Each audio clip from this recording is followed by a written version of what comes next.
سوال ہے، یہ جو الصلاۃ خیر من النوم ہے یہ اذان کا حصہ ہے یا باقی؟ مولانا البانی کی سلسلۃ الحدیث صحیحہ میں سے ایک روایت ملتی ہے، انہوں نے اس میں کہ یہ وسلم نے واقعی اذان جو ہے صحیح کچھ میں تھا، اور دوسری طرف یہ ملتا ہے کہ حضرت عمر رضی اللہ عنہ دعوت کریں کہ الصلاۃ خیر من النوم ہے، اس میں آپ کی تحقیق کیا ہے؟ میری تحقیق ڈاکٹر صاحب کیا ہوگی، جس طرح بھی چل رہا لوگ کہتے ہیں. بات تو یہ ہے کہ علامہ البانی صاحب بھی کئی جگہ نا وہ کہتے ہیں تعدد طرق کہ یہ بھی ضعیف ہے یہ بھی ضعیف، مگر چونکہ بہت سی یہاں روایتیں ایک دوسرے سے ملتی جلتی تو معلوم ہوتا کچھ ہے اثریت ہے.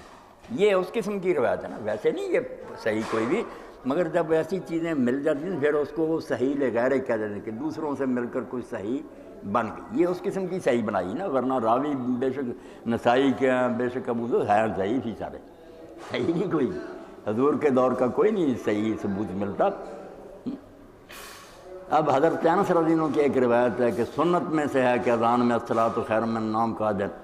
اب اس کو یہ ہمارے علماء کہہ دیتے ہیں کہ صحابی جب کہے نا کہ سنت میں سے ہے تو یہی کافی ہے، یہ بتانے کی بجائے کہ حضور نے کہا یا کیا، یہ کہنا کہ سنت میں سے یہ بھی. مگر وہ بھی پھر امام شافعی دوسروں نے کہا یار ہم بھی اس مغالطے میں دیر تک پڑے رہے، مگر بعد میں دیکھا کہ کئی مرتبہ وہ بات جو ہے نا صحابہ کی نکلی، اس کو بھی اس نے سنت کہہ دیا. کئی مرتبہ مدینے کے رواج کو کہہ دیا، جو مدینے میں تھا بے شک وہ حضور سے ثابت نہیں تھا، اس لیے یہ بھی کوئی پکی گارنٹی نہیں کہ سنت میں سے کہہ دیا کچھ نہیں. ہاں امام شافعی رحمۃ اللہ علیہ کہ اسی لیے امام ابن رشد لکھتے ہیں نا بدایۃ المجتہد میں کہ انہوں نے آخر میں جب وہ مصر گئے نا تو بہت سے معاملوں پر غور کیا نا. بغداد میں ان کے فتوے کچھ اور تھے جن کو شافعی لوگ قول قدیم کہتے ہیں کہ پرانا ان کا قول یہ تھا. وہاں قول جدید جو شاگرد وہاں ملے کئی مسئلوں میں انہوں نے پھر کہہ دیا کہ نہیں وہ بات نہیں ٹھیک. وہ کئی مسئلوں میں شافعیوں نے ان کا بعد کا قول لے لیا، کسی پر جم گیا کہ نہیں امام کی تحقیق ہوگی ہمارا پہلے ہی.